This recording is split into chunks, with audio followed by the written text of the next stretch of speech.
Hello दोस्तों, आप सबका स्वागत है मेरे चैनल पे। आज हम सीखेंगे कि ग्रिड व्यू को फॉर्मेटिंग के साथ एक्सेल में कैसे एक्सपोर्ट करें। सबसे पहले यहाँ पर मैं आपको web.config फाइल दिखा रहा हूँ, जहाँ पर मैंने कनेक्शन स्ट्रिंग डिफाइन कर रखी है जो कि नॉर्थविंड डेटाबेस को कनेक्ट करती है। नॉर्थविंड डेटाबेस की सारी जानकारी के लिए आप राइट हैंड साइड में दी गई वीडियो की लिंक पर क्लिक करें। तो चलिए शुरुआत करते हैं। सबसे पहले मैं पेज ओपन कर रहा हूँ। यहाँ पर मैं एक ग्रिड व्यू कंट्रोल ऐड करूँगा।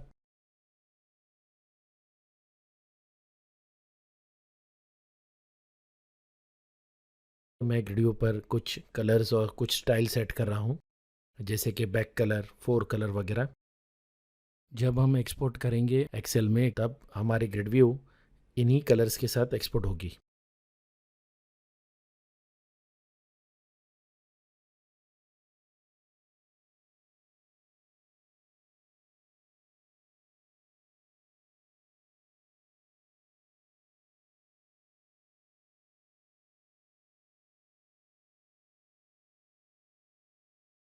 अब मैं ग्रिड व्यू में कॉलम सेट कर रहा हूँ। यहाँ पर मैं बाउंड फील्ड कॉलम का इस्तेमाल करूँगा।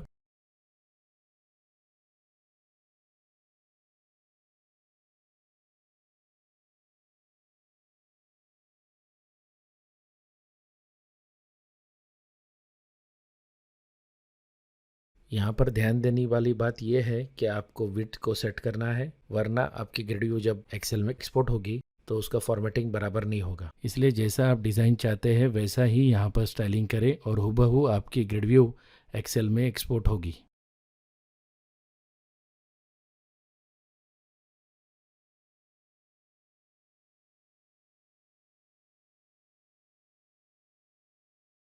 तो चलिए अब चलते हैं कोड की ओर। तो चलिए शुरुआत करते हैं नेम स्पेसेस ऐड कर। सबसे पहली नेम स्पेस है system.io और उसके बाद है system.data, फिर है system.data.sql client, चौथी नेम स्पेस है system.drawing और सबसे आखिर में है system.configuration।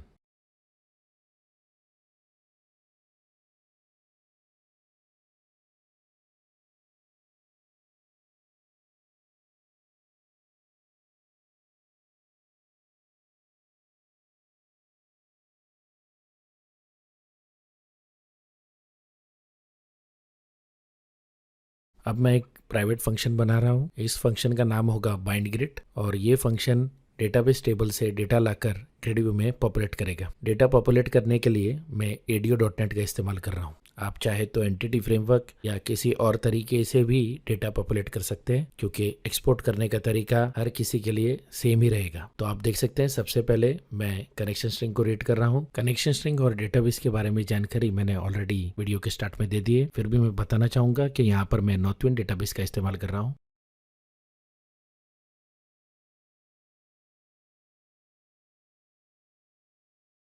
तो आप देख सकते हैं मैंने एक SQL कनेक्शन का ऑब्जेक्ट बनाया है और उसे कनेक्शन स्ट्रिंग पास कर दी है। अब अगला ऑब्जेक्ट मैं जो बना रहा हूँ वो है SQL कमांड और इसे मैं एज अ पैरामीटर क्वेरी पास करूँगा, जो कि एक सिंपल सिलेक्ट क्वेरी है कस्टमर्स टेबल पर।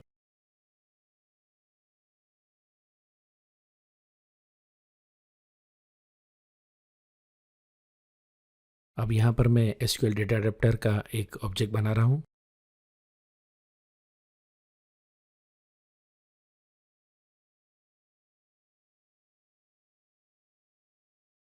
आप देख सकते हैं मैंने SQL कमांड को कनेक्शन ऑब्जेक्ट असाइन कर दिया है।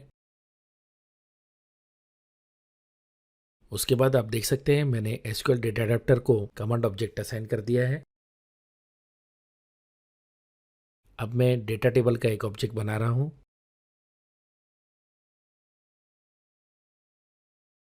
डेटा अडेप्टर को मैंने फिल फंक्शन का इस्तेमाल करके डेटाबेस से पॉपुलेट कर दिया है।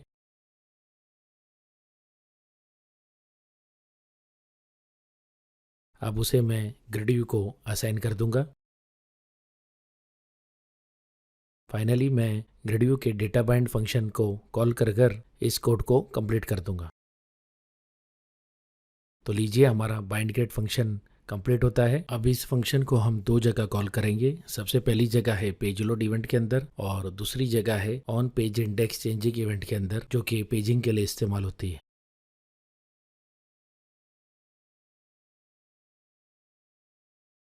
यहाँ पर मैं on page index changing event और पेजिंग रिलेटेड जो भी कोडिंग है उसे एक्सप्लेन नहीं करूँगा। उसकी ज़्यादा जानकारी के लिए आप राइट साइड में दी गई वीडियो की लिंक पर क्लिक कर सकते हैं और जानकारी ले सकते हैं। अब पेज लोड के अंदर इफ़ नॉट इस पुशबैक के अंदर मैं बाइंड ग्रिड फंक्शन को कॉल करूँगा ताकि हमारी ग्रिड व्यू पेज लोड पर पॉपुलेट हो सके।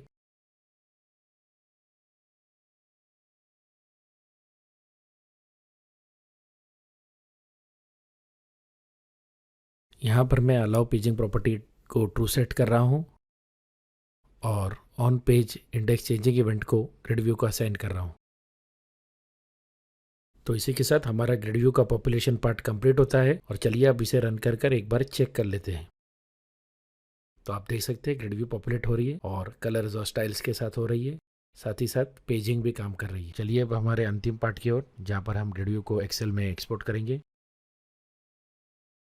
सबसे पहले मैं यहाँ पर एक बटन ऐड करूँगा बिल्कुल ग्रिड व्यू के नीचे, जिसके क्लिक करने पर ये एक्सपोर्ट होगी। इस बटन को हम क्लिक इवेंट हैंडलर बाद में असाइन करेंगे। अब हम चलते हैं कोड बिहाइंड में। यहाँ पर मैं एक इवेंट हैंडलर बना रहा हूँ जो कि बटन के क्लिक करने पर कॉल होगा और यही हमारी ग्रिड व्यू को एक्सेल में एक्सपोर्ट करेगा।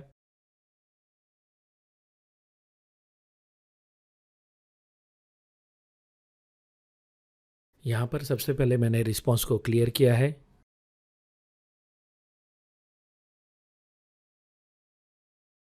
और बफर प्रॉपर्टी को ट्रू सेट किया है। आप सभी से निवेदन है कि आप मेरे चैनल को सब्सक्राइब करें और बेल आइकन दबाना ना भूलें। उसके बाद मैं कंटेंट डिस्पोजिशन हेडर को रिस्पॉन्स में ऐड करूंगा, जिसमें मैं इस फाइल को एज एन अटैचमेंट डाउनलोड करना है ये इंस्ट्रक्शंस दूंगा। साथ ही साथ फाइल का नाम भी सेट करूंगा।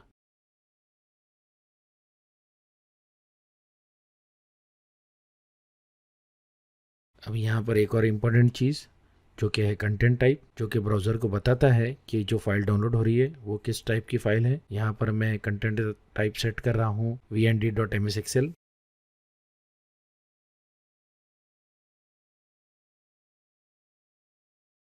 अब मैं स्ट्रिंग राइटर क्लास का एक ऑब्जेक्ट बना रहा हूँ और साथ ही साथ HTML टेक्स्ट राइटर क्लास का भी एक ऑब्जेक्ट बना रहा हूँ। इन दोनों क्लासेस का इस्तेमाल करके हम हमारे ग्रिड व्यू को HTML में कन्वर्ट करेंगे और फिर उस HTML स्ट्रिंग को एक्सपोर्ट करेंगे। तो एक तरह से देखा जाए तो हम एक्चुअली HTML को ही एक्सपोर्ट कर रहे हैं एज एन एक्सेल फाइल। उसके बाद आप देख सकते हैं मैंने अलाउ पेजिंग प्रॉपर्टी को फॉल्स सेट किया हूँ। अब हम ग्रिड व्यू को फिर से बाइंड करेंगे बाइंड ग्रिड फंक्शन को कॉल कर और इसके बाद जो मैं कोड लिखूंगा वो होगा फॉर्मेटिंग के लिए। तो आप देख सकते हैं सबसे पहले मैंने ग्रिड व्यू की हेडर रो को वाइट सेट कर दिया है, उसका बैकग्राउंड कलर। अब मैं एक लूप के जरिए हर एक सेल को रेफरेंस कर रहा हूँ हेडर रो के और उसमें बैकग्राउंड कलर सेट कर रहा हूँ। वो इसलिए क्योंकि जब हम एक्सपोर्ट करते हैं तो जो रो का बैकग्राउंड कलर है वो एक्सपोर्ट नहीं होता, इसलिए हमें अगर रो को कलर देना है तो हमें हर एक सेल को कलर देना होगा। तो ये किसी प्रॉपर्टी के जरिए नहीं किया जा सकता, इसलिए ही मैं लूप कर रहा हूँ।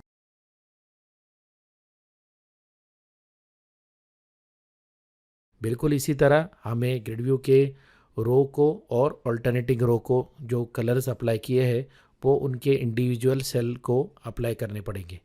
तो आप देख सकते हैं मैं एक लूप एग्जीक्यूट कर रहा हूँ ग्रिड व्यू रो पर और फिर उनके अंदर मैं हर एक रो का सेल को एक्सेस करूँगा और उसमें मैं कलर अप्लाई करूँगा।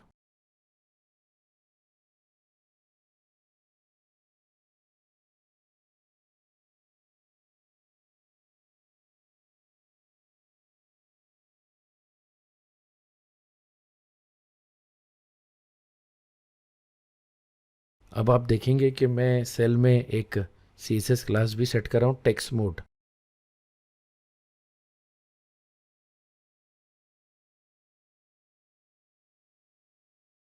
अब हम रेंडर कंट्रोल फंक्शन को कॉल कर ग्रिड व्यू को HTML में कन्वर्ट करेंगे और जो भी जनरेटेड HTML है उसे रिस्पॉन्स में लिख देंगे।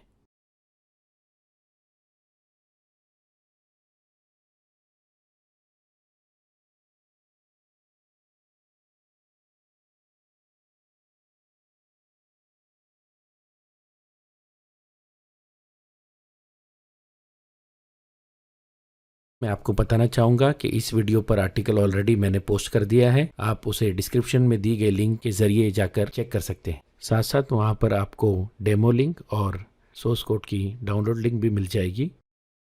और यदि आपको इस ट्यूटोरियल के रिलेटेड कोई डाउट है तो आप हमें फोरम पर पूछ सकते हैं। और अंत में हम response.flush और response.end को कॉल कर इस फंक्शन को कंप्लीट करेंगे।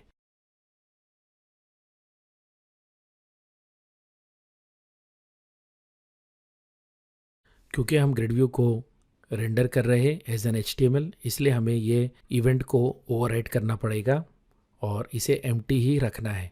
अब हम चलेंगे ASPX पेज में जहाँ पर हम बटन को इवेंट हेल्डर असाइन करेंगे।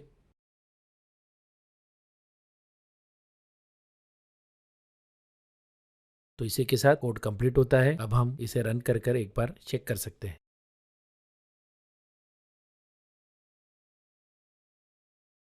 तो चलिए अब हम एक्सपोर्ट बटन पर क्लिक करते हैं। ये देखिए फाइल को ओपन सेव करने का ऑप्शन आ गया, मैंने ओपन कर दिया। ये एक वार्निंग आई है जिसे आप इग्नोर कर सकते हैं क्योंकि हमने HTML को एक्सपोर्ट किया इसलिए एक्सेल वार्निंग दे रहा है। आप देख सकते हैं हमारी ग्रिड व्यू फॉर्मेटिंग के साथ एक्सेल में एक्सपोर्ट हुई है। तो इसी के साथ हम वीडियो के अंत में आते हैं। आज हमने सीखा कि किस तरह हम ग्रिड व्यू को फॉर्मेटिंग के साथ एक्सेल में एक्सपोर्ट कर सकते हैं। आपका बहुत बहुत शुक्रिया वीडियो देखने के लिए। प्लीज लाइक, शेयर और सब्सक्राइब करें। जल्दी मिलेंगे अगले वीडियो में।